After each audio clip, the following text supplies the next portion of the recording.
रामराम मंडळी, सत्य घटनेवर आधारित नवनवीन व्हिडिओजसाठी माझ्या चॅनल क्राईम स्टोरीज मराठीला सबस्क्राईब करायला विसरू नका. हा व्हिडिओ आवडला तर नक्की लाईक करा. काही दिवसापासून सोशल मीडियावर एक बातमी खूपच व्हायरल झालेली आहे, ती म्हणजे नाशिकच्या भोंदूबाबाची. तो भोंदूबाबा दुसरा कोणता नसून अशोक खरात आहे. तुम्हा सर्वांना अशोक खरातचे व्हिडिओ संदर्भात माहीतच असेल. सोशल मीडियावर तसेच टीव्हीच्या माध्यमाद्वारे अशोक खरात यांचे व्हिडिओ व्हायरल होत आहेत. काही बातम्या दाखवताना व्हिडिओ थोडेसे ब्लर केलेले गेले आहेत, तर काही व्हिडिओ आहेत तसेच दाखवत आहेत. त्यामुळे त्यामध्ये असलेल्या बायकांची मनस्थिती सध्या खूप बिघडलेली आहे.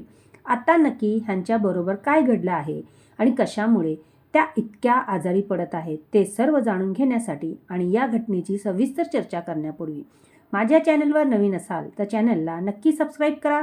व्हिडिओ आवडला तर लाईक करायला विसरू नका. सध्या सोशल मीडियावर एक बातमी खूप व्हायरल होत आहे, ते म्हणजे नाशिकच्या भोंदूबाबाची अशोक खरात या व्यक्तीची. ह्या व्यक्ती आपल्याकडे येणाऱ्या महिलांबरोबर नको ते कृत्य करत होता. महिला आपल्या घरातल्या समस्या दूर करण्यासाठी, त्याचा समाधान शोधण्यासाठी, आपल्या नवऱ्याचे आयुष्य वाढवण्यासाठी आणि कामाधंद्यात बरकत होण्यासाठी म्हणून या भोंदूबाबाकडे येत होत्या. पण हा भोंदूबाबा त्यांच्या समस्यांचा समाधान न करता आपलं काम करत होता. आपल्याकडे येणाऱ्या महिलांना आल्याबरोबर पाणी प्यायला द्यायचा की हे देवाचं पाणी आहे, तुम्ही प्या, तुमच्या मनाला शांती होईल. आणि ते पाणी पिल्यानंतर त्या महिलांची मानसिक स्थिती थोडीशी वेगळी होत असे आणि त्या नको ते कृत्य करायला सुरुवात करत होत्या. आणि त्याच वेळेला त्यांचा तो गैरफायदा अशोक खरात घेत होता. त्यांच्याबरोबर रंगारंगीचा कार्यक्रम करण्यापूर्वी त्यांच्या कानात म्हणत असे की मी कृष्ण, तू माझी राधा, आम्ही गेल्या जन्माचे दोघेजण ह्या जन्मी एकत्र येणार आहोत आणि तू मला ह्या कामात साथ दे. आणि नंतर तो आपलं कार्यक्रम सुरू करत होता. पण आता महिलांबरोबर नक्की काय झालं आहे ते पण जाणून घेऊया. सोशल मीडियावर भोंदूबाबाचे भरपूर व्हिडिओ व्हायरल झालेले आहेत. त्यामुळे काहीजण व्हिडिओ ब्लर करून दाखवत आहेत, तर काहीजण जसेच्या तसे व्हिडिओ सादर करत आहेत.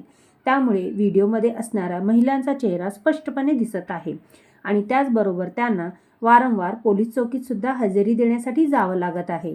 त्यामुळे त्यांची मानसिक तब्येत खूप बिघडलेली आहे. त्याचबरोबर त्या महिलांनी समाजात बदनामी पण होत आहे आणि त्यांना बदनामी सुद्धा सहन करावी लागत आहे. ह्या कारणामुळे त्या महिला मनापासून खूप खचलेल्या आहेत असे पोलिसांकडून म्हटले जात आहे. आता काही लोकांना वाटत आहे सुरुवातीलाच ह्या महिलांनी हे वाईट कृत्य झालेलं होतं तेव्हाच त्यांनी अशोक खरातच्या कानाखाली लावलं असतं, नाही तर नंतर त्यांच्यावर कार्यवाही एखाद्या जरी महिलेने केली असती तर हा होणारा मोठा पराक्रम थांबवता आला असता. आज त्यांना हा दिवस बघावा लागला नसता. तर मित्रांनो, या घटनेबद्दल तुम्हाला काय वाटतं? तुमच्या प्रतिक्रिया नक्की कमेंटमध्ये सांगा. भेटूया अशाच प्रकारच्या सत्य घटनेवर आधारित नवनवीन व्हिडिओजमध्ये. तोपर्यंत स्वतःची काळजी घ्या, सतर्क राहा. जय हिंद, जय महाराष्ट्र.